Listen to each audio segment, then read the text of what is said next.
Pues cuando Dios esconde su rostro de nosotros, ¿qué hacemos? Y hay formas negativas de enfrentar esta situación. Y vimos, por ejemplo, hace 8 días que Acaz tomó una decisión muy mala al no confiar en el Señor, al buscar ayuda de Asiria.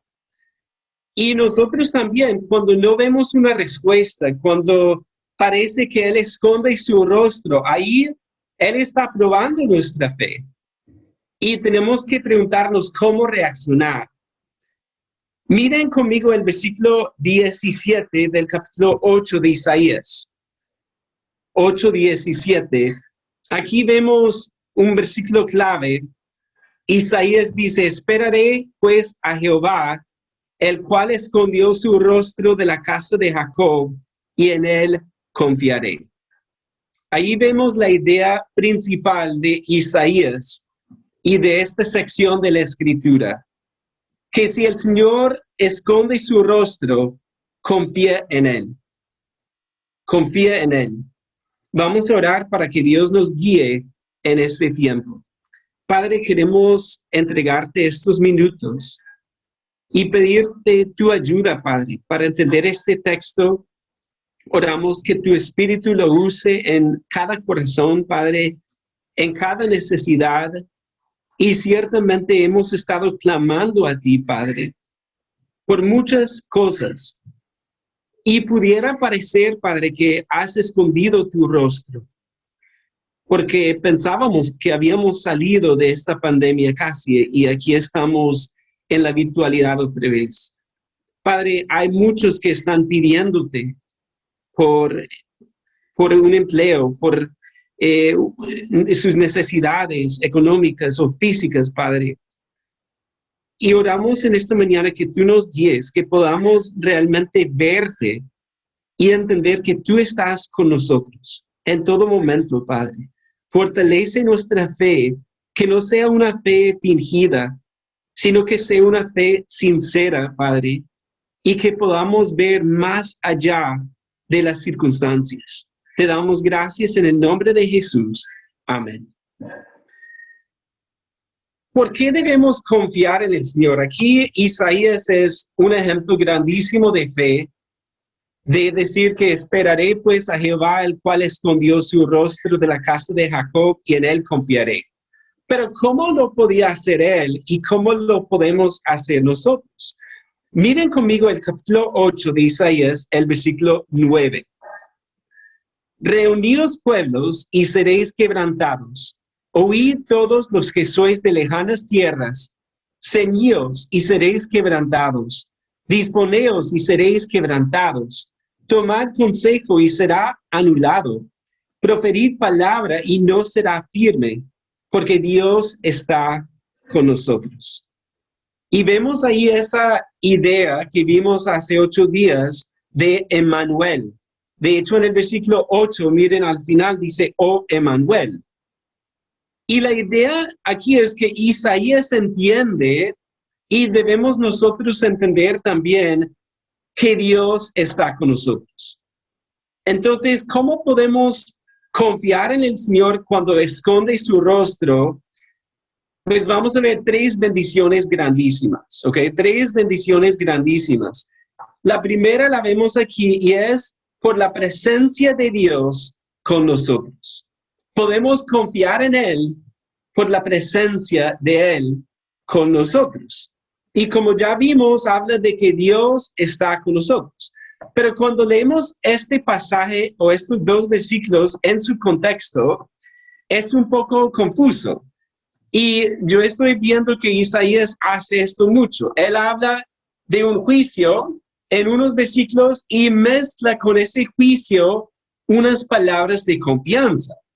Porque aquí el 9 y el 10 realmente son una advertencia para las naciones paganas, específicamente para Asiria. Pero miren arribita, en el 7, he aquí por tanto que el Señor hace subir sobre ellos aguas de ríos impetuosas y muchas, esto es, al rey de Asiria, con todo su poder, el cual subirá sobre todos sus ríos y pasará sobre todas sus riberas, y pasando hasta Judá, inundará y pasará adelante, y llegará hasta la garganta, y extendiendo sus alas, llenará la anchura de tu tierra, oh Emmanuel. Bueno, al leer eso, yo pienso en a veces cuando la ciudad se inunda aquí, y me ha pasado que uno trata de cruzar una calle, me pasó una vez por lo menos, me resbalé y me sumergí completamente en el agua, lo cual es horrible. Pero Dios está diciendo, Asiria viene como un río y él va a inundar la tierra y en el 8 llegará hasta la garganta. Es decir, si pensamos en Israel, Jerusalén es el punto, uno de los puntos más altos, y el Señor dice por medio del profeta que Asiria vendría como ese río y llegaría hasta la garganta de ellos. Estarían ahí con el agua hasta aquí. Ahora, es una palabra de juicio porque recordemos que Acaz quería confiar en Asiria. Y Dios dice, no, eso no va a funcionar. De hecho, en el capítulo 36 de Isaías vamos a leer sobre esta historia. Pero en medio de ese contexto de juicio, vemos aquí que el Señor le da una palabra de aliento también. Porque en el 9 y el 8 repite lo que dice varias veces, reuníos pueblos y seréis quebrantados, oíd todos los que sois de lejanas tierras, ceñíos y seréis quebrantados, disponeos y seréis quebrantados. Se repite varias veces para decirle a las naciones, serán quebrantados. ¿Por qué? Porque el 10 al final dice, porque Dios está con nosotros. Y hermanos, por eso nosotros también podemos confiar en nuestro Dios, porque Él está con nosotros. Y lo que pasa en medio de una prueba es que muchas veces pareciera que ha escondido su rostro, pero tenemos que recordar lo que Él dice. Él está con nosotros. Si recordamos eso, nos da fortaleza para vencer en medio de esa prueba. El remanente debía recordar que Dios estaba con ellos. Y nosotros también. ¿Cuántas veces el Señor Jesús nos dice que está con nosotros? Por ejemplo, en la Gran Comisión, en Mateo 28:20, Cristo dice, he aquí, yo estoy con vosotros todos los días hasta el fin del mundo. Entonces, Él está contigo, Él está conmigo. En medio de una prueba podemos recordar eso. También en Juan 16:7, cuando Él estaba con sus discípulos, justo antes de su crucifixión, les dijo lo siguiente, pero yo os digo la verdad, os conviene que yo me vaya, porque si no me fuera, el Consolador no vendría a vosotros, mas si me fuere, os lo enviaré. Es decir, el Señor Jesús está con nosotros, su Espíritu está con nosotros y por lo tanto podemos confiar en Él, aunque no lo veamos. Cuando tenemos miedo de algo, ¿cómo nos sentimos cuando alguien nos dice, yo te acompaño? Sí, eso me ha pasado varias veces y yo pienso que cuando era niño, por ejemplo, uno como niño tenía muchos miedos, ¿cierto? De pronto de la oscuridad. Pero si tu papá o tu mamá te decía o te dijo, yo te acompaño, no te preocupes. Y obviamente uno podría con el papá o con la mamá, podría atravesar cualquier cosa, cualquier oscuridad, cualquier miedo, si estaban ahí con uno, ¿cierto? Y cuando pensamos en esto, igual como adultos, para ponerlo en este contexto, digamos que tienes miedo de ir a una cita médica y un amigo o una amiga te dice, yo te acompaño. Eso ayuda, alivia, nos da confianza, ¿cierto? Pero cuánto más cuando el Señor Jesús nos dice, yo te acompaño, yo estoy contigo. en medio de la prueba, en medio de la dificultad, en medio de la soledad. Yo estoy contigo. Hermanos, tenemos que recordar eso. Eso es lo que Dios nos dice. Pero el problema es que no lo vemos y a veces podemos pensar que nos ha escondido su rostro. Pero Él está con nosotros todavía. Hebreos 11:1 dice, es pues la fe, la certeza de lo que se espera, la convicción de lo que no se ve. Y yo sé que muchos de ustedes han estado pasando por dificultades y podrían pensar que el Señor no está ahí, pero cree lo que Él dice. Él está contigo, Él está conmigo, si lo hemos recibido. Claro que si hay algunos que me escuchan que no han recibido a Cristo como su único y suficiente Salvador, como su Emmanuel, pues es el día de salvación, porque Él está dispuesto a salvar a cualquiera que se arrepienta y ponga su fe en Él. Él está ahí. Él dice que debemos creer en Él y Él nos salvará y estará con nosotros hasta el fin del mundo.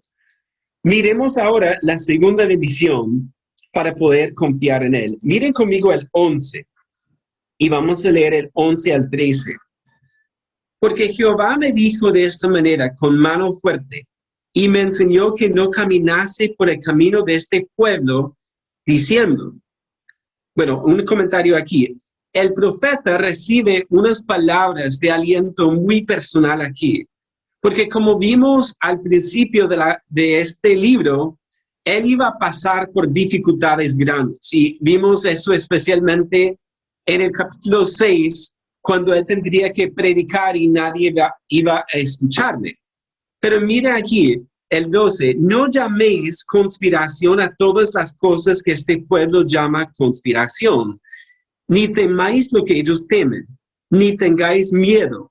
A Jehová de los ejércitos, a Él santificad, sea Él vuestro temor y Él sea vuestro miedo. Creo que está hablando en plural porque está hablando al remanente con Isaías. Miren ahí el 14. Entonces Él será por santuario, porque a las dos casas de Israel por piedra para tropezar y por tropezadero para caer y por lazo y por red al morador de Jerusalén. Vemos aquí entonces que debemos confiar en Dios por las palabras de Dios. Debemos confiar en Él por su presencia y aquí vemos por sus palabras.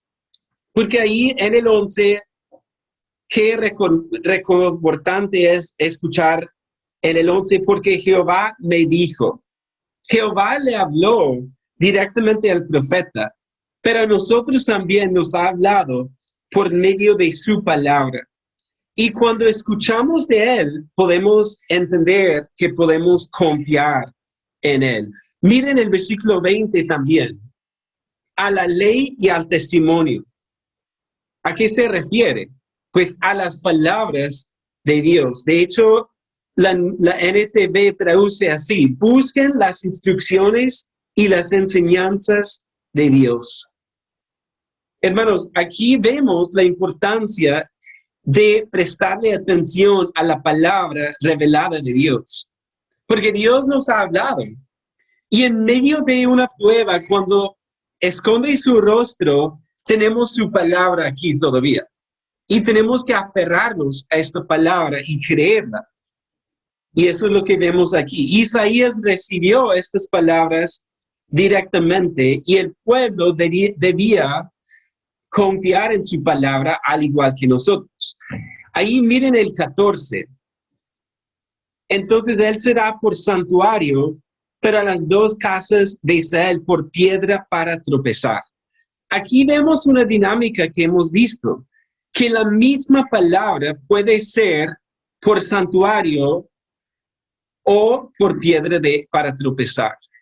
¿Y qué hace la diferencia? Pues ahí lo que hace la diferencia es cómo recibimos esa palabra. Ahí el 15 dice, y muchos tropezarán entre ellos y caerán y serán quebrantados, y se enredarán y serán apresados.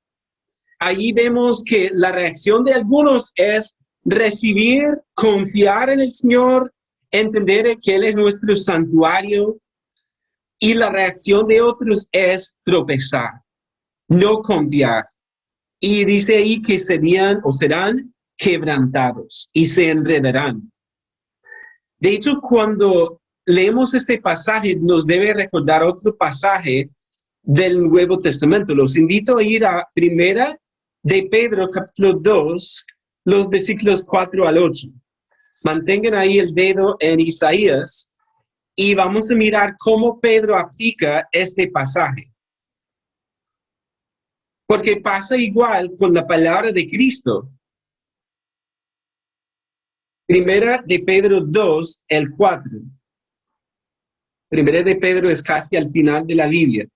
Dice, acercándonos a Él, piedra viva, ¿a quién? A Cristo, desechada ciertamente por los hombres, mas para Dios escogida y preciosa. Vosotros también como piedras vivas, sed edificados como casa espiritual y sacerdocio santo, para ofrecer sacrificios espirituales aceptables a Dios por medio de Jesucristo.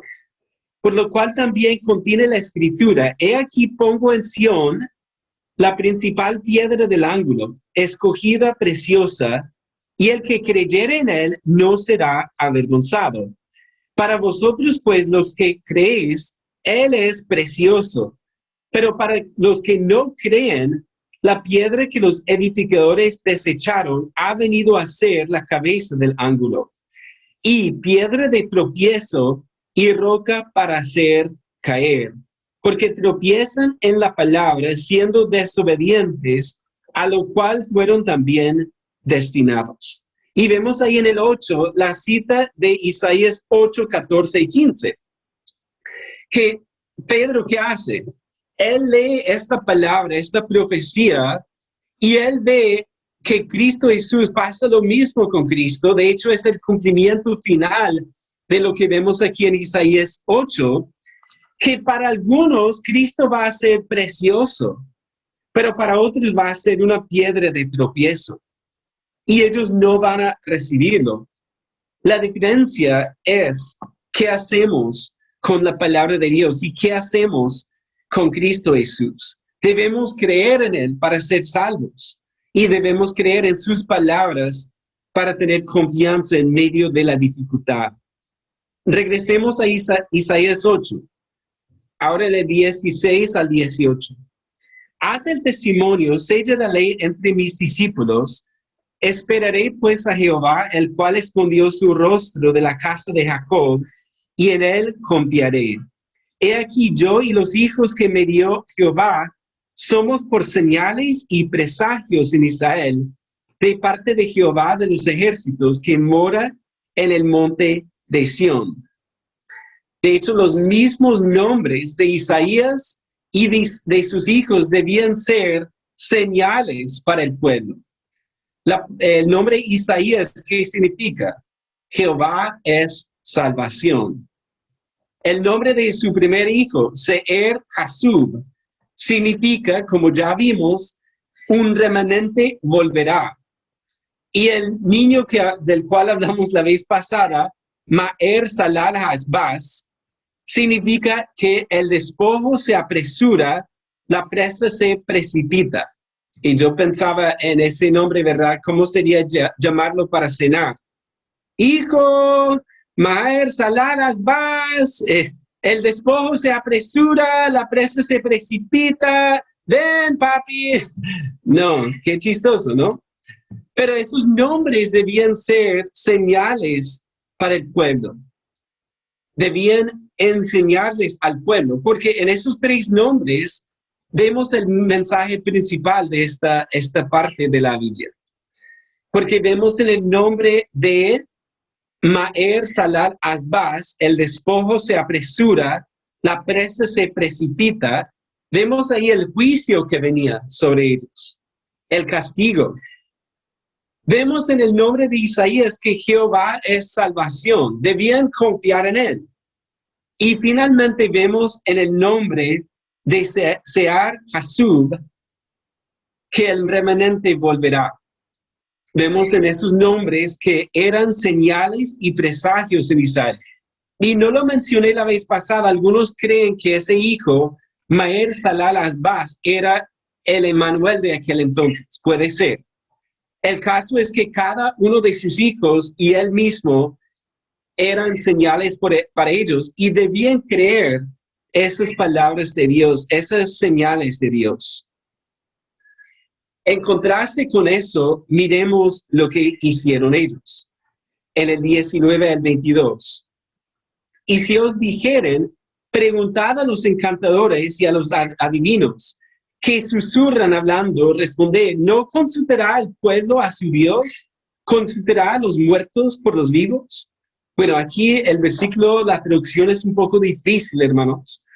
Pero ahí están hablando, en vez de escuchar las palabras de Dios, están hablando de ir a los encantadores, a los adivinos y buscar una palabra de sus dioses, porque ahí la palabra Dios puede traducirse dioses. Entonces iban a consultar a los muertos, consultar a sus dioses, buscando algo en que confiar. Pero ¿qué dice el 20? A la ley y al testimonio. Si no dijeren conforme a esto es porque no les ha amanecido, que también es un poco difícil de entender, pero escuchen la NTV. Dice, quienes contradicen su palabra están en completa oscuridad. No les ha amanecido en el sentido de que no tienen luz espiritual. En vez de confiar en la palabra de Dios, quieren ir donde los brujos, quieren escuchar una palabra pagana y confiar más bien en esa palabra que confiar en las palabras claras de Dios. Miren ahí el 21. Y pasarán por la tierra fatigados y hambrientos, y acontecerá que teniendo hambre se enojarán y maldecirán a su rey y a su Dios, levantando el rostro en alto. Y mirarán a la tierra, y he aquí tribulación y tinieblas, oscuridad y angustia, y serán sumidos en las tinieblas. ¡Wow! ¡Qué palabra tan terrible! Yo creo que el versículo 22 debe ser uno de los más tristes de toda la Biblia. Porque habla ahí de tribulación, tinieblas, oscuridad, angustia, y que estaban sumidos en las tinieblas. Estaban yendo nuevamente tras las palabras de los dioses paganos. Y qué triste esto. Esto es lo que pasa cuando no creemos las palabras de Dios. Sí, a veces la gente nos explica en qué está creyendo, ¿cierto? Y la gente cree cualquier cosa si no cree la palabra de Dios. Rechazan la palabra de Dios y creen en otras cosas que no tienen sentido. Pero eso es lo que pasa cuando rechazamos la palabra de Dios. Cuando Él nos revela su palabra y escuchamos de su juicio, escuchamos de su salvación, escuchamos de sus promesas y decidimos rechazarlas. Y decir, no, yo tengo otras ideas mejores. Qué triste es eso. Si el Señor esconde su rostro, confía en Él, porque nos ha dado sus palabras y son fieles. Están contenidas en este libro y son fieles para nuestra vida. Hemos visto que debemos confiar en Él por su presencia, por sus palabras, y miren ahora el 9, versículos 1 al 7. Y vamos a leer todo el pasaje para tenerlo en mente, primeramente. Mas no habrá siempre oscuridad para la que está ahora en angustia, tal como la aflicción que le vino en el tiempo que livianamente tocaron la primera vez a la tierra de Zabulón y a la tierra de Neftalí. Bueno, esos son tribus del norte, y seguramente estaba hablando el profeta de cómo venía Asiria del norte para conquistar. Pues al fin llenará de gloria el camino del mar, de aquel lado del Jordán, en Galilea de los gentiles.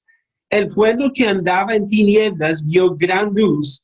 Los que moraban en tierra de sombra de muerte, luz resplandeció sobre ellos. Multiplicaste la gente y aumentaste la alegría. Se alegrarán delante de ti como se alegran en la siega, como se gozan cuando reparten despojos, porque tú quebraste su pesado yugo y la vara de su hombro y el cetro de su opresor como en el día de Madián. Porque todo calzado que lleva el guerrero en el tumulto de la batalla y todo manto revolcado en sangre serán quemados pasto del fuego.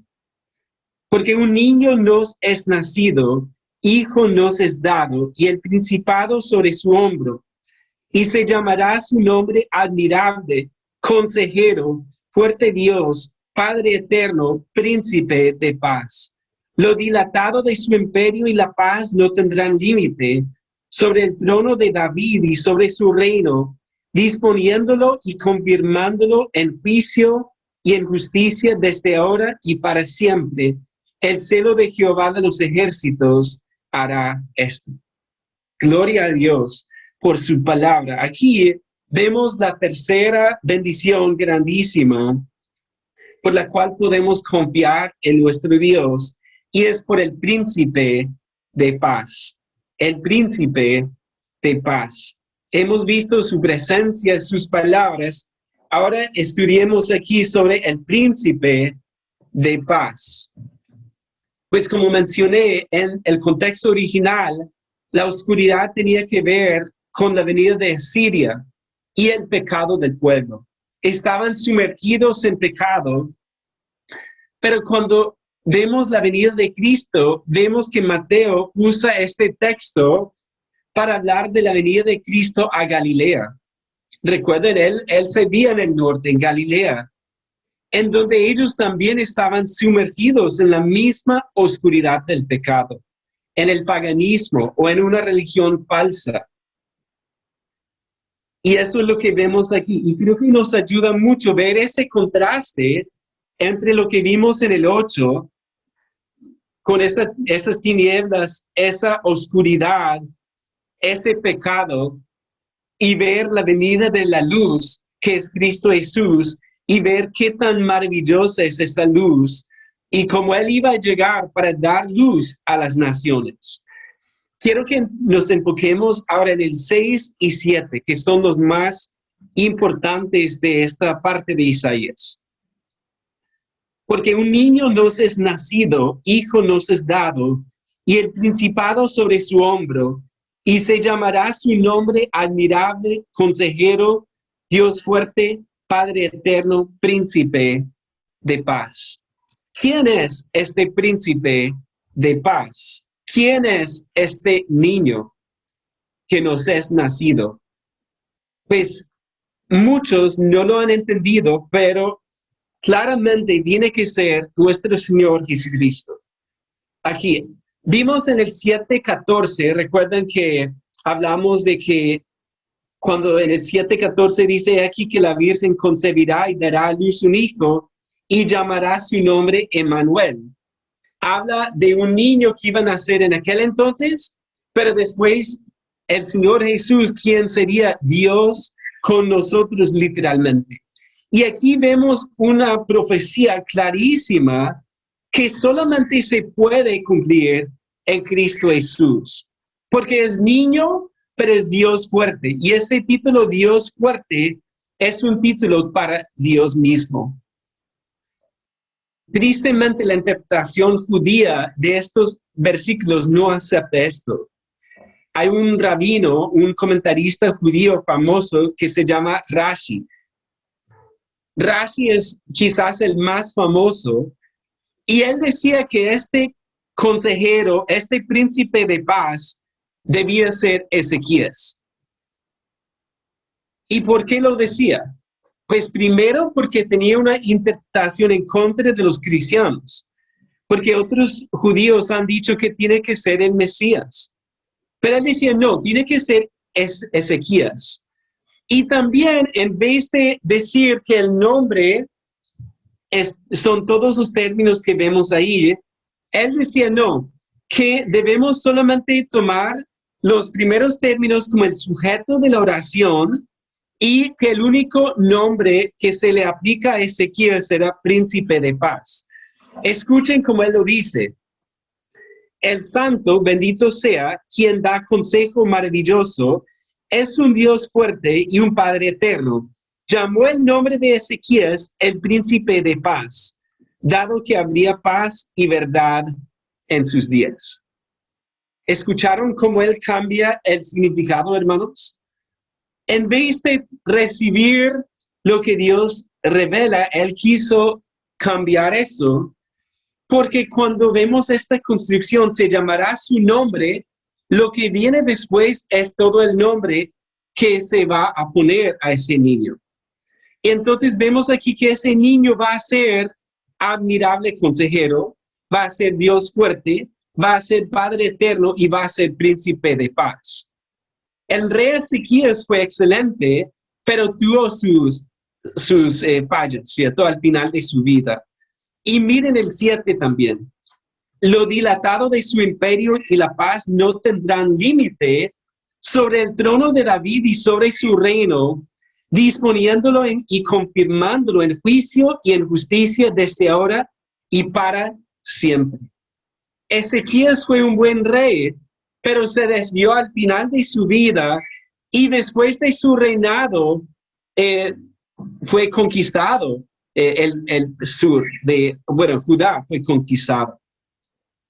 Entonces, no puede referirse esta profecía a Ezequiel, sino que hay uno solo que puede cumplir con todo esto, y Él es Jesucristo, nuestro Señor, porque Él es admirable consejero.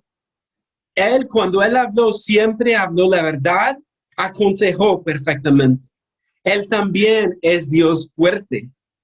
Es niño, pero es Dios cuando Él nace. Él también es Padre eterno.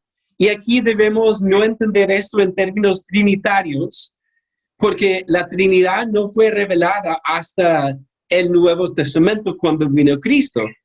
Pero para los reyes se les decía Padre cuando cuidaban bien a su pueblo. Y hay un ejemplo, miren conmigo, Isaías 22:21, para ver un ejemplo de esto. Isaías 22:21. Y aquí está hablando de Eliakim, quien era el administrador del palacio. Pero nos ayuda a entender un poco cómo es esto de padre. Isaías 22:21 dice, y lo vestiré de tus vestiduras y lo ceñiré de tu talabarte y entregaré en sus manos tu potestad y será padre al morador de Jerusalén y a la casa de Judá. ¿Por qué se le dice padre? Porque como buen padre iba a cuidar la ciudad, iba a proveer para sus necesidades, iba a protegerla, ¿cierto? Entonces, cuando pensamos en Cristo como Padre, debemos pensar en Él como el Rey perfecto, quien cuida a su pueblo, quien cuidará de la ciudad de Jerusalén, pero no es solamente un Padre humano, sino que es eterno. Es eterno. Y es por eso que su reino será eterno también. Por eso dice que desde ahora y para siempre, porque Él es Padre eterno, príncipe de paz. Y hermanos, eso es lo que el mundo necesita. ¿Sí? Necesita a Cristo Jesús y necesita la paz que Él da. Ahora miren conmigo el versículo 4, Isaías 9:4. Porque tú quebraste su pesado yugo y la vara de su hombro y el cetro de su opresor como en el día de Madián. Hay una alusión aquí a lo que Dios hizo con Gedeón. ¿Recuerdan al juez Gedeón? Gedeón también no era un hombre grande realmente. Y Dios finalmente cuando iba a conquistar a Madián, ¿recuerdan cómo lo hizo? Lo hizo con solamente 300 hombres, unas trompetas, unos cántaros y unas antorchas. Y aquí Dios nos recuerda cómo él ganó la victoria contra Madián, con un medio muy débil, ¿cierto? Gedeón no podría gloriarse en lo que él había hecho, sino en lo que Dios había hecho. Lo mismo cuando llegamos al versículo 6, porque un niño nos es nacido.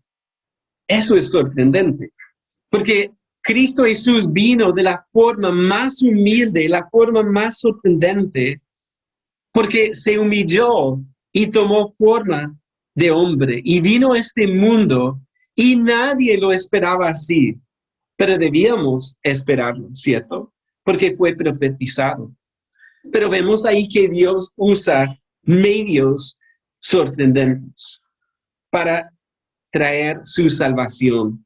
Entonces Dios venció a Satanás, venció el pecado a través de un niño quien creció para ir a una cruz, que también es algo inesperado, es algo terrible, pero maravilloso al mismo tiempo. Y vemos aquí que Cristo Jesús es el único quien puede cumplir con todo esto. Y me animaron mucho las palabras aquí del 7. Lo dilatado de su imperio y la paz no tendrán límite sobre el trono de David y sobre su reino, disponiéndolo y confirmándolo en juicio y en justicia desde ahora y para siempre. Y me animaron mucho estas palabras, en juicio y en justicia.